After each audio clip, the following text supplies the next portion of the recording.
Good evening, everybody. I'm Josué Cisneros, and today we have a special guest, Briseida Cano. And today we're going to talk to you guys about black holes.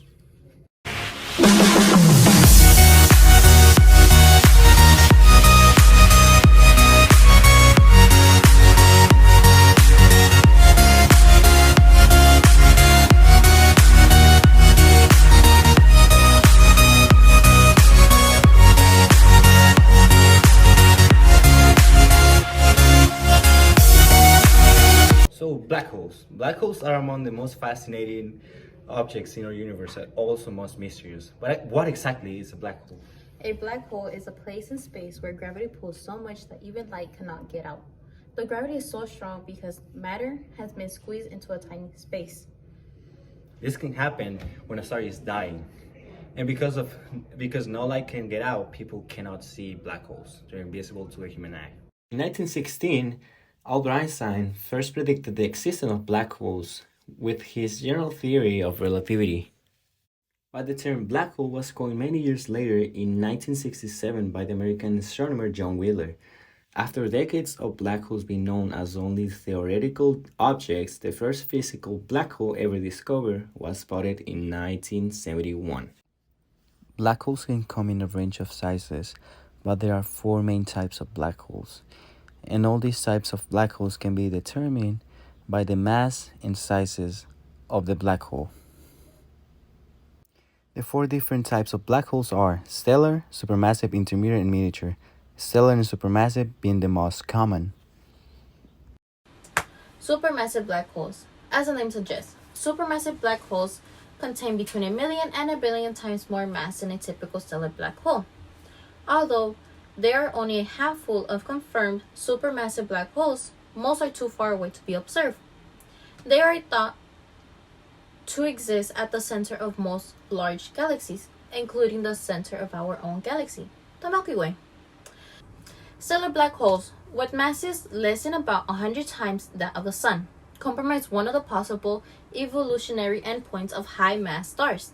Once the core of the star has completely burned to iron, energy production stops, and the core rapidly collapses, resulting in a supernova explosion.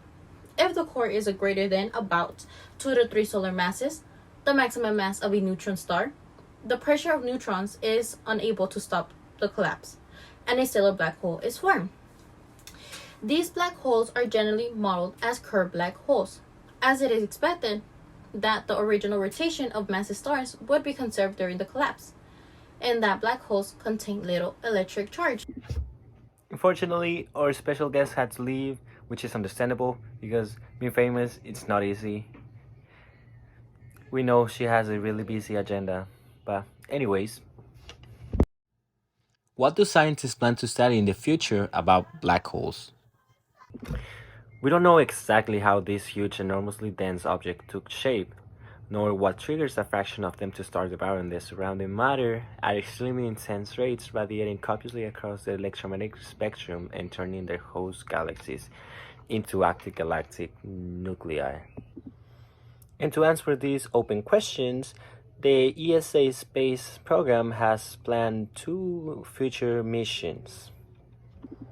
Athena, the Advanced Telescope for High Energy Astrophysics, and LISA, the Laser Interferometer Space Antenna, which is currently in the study phase.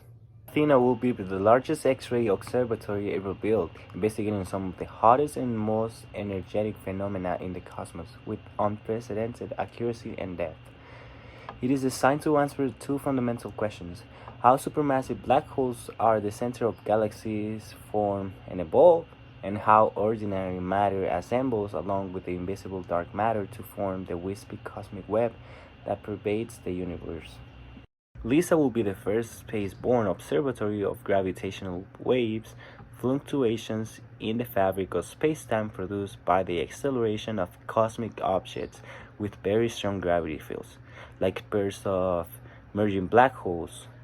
LISA will expand its studies by detecting low-frequency gravitational waves, such as the ones released when 2 supermassive black holes collide during a merger of galaxies.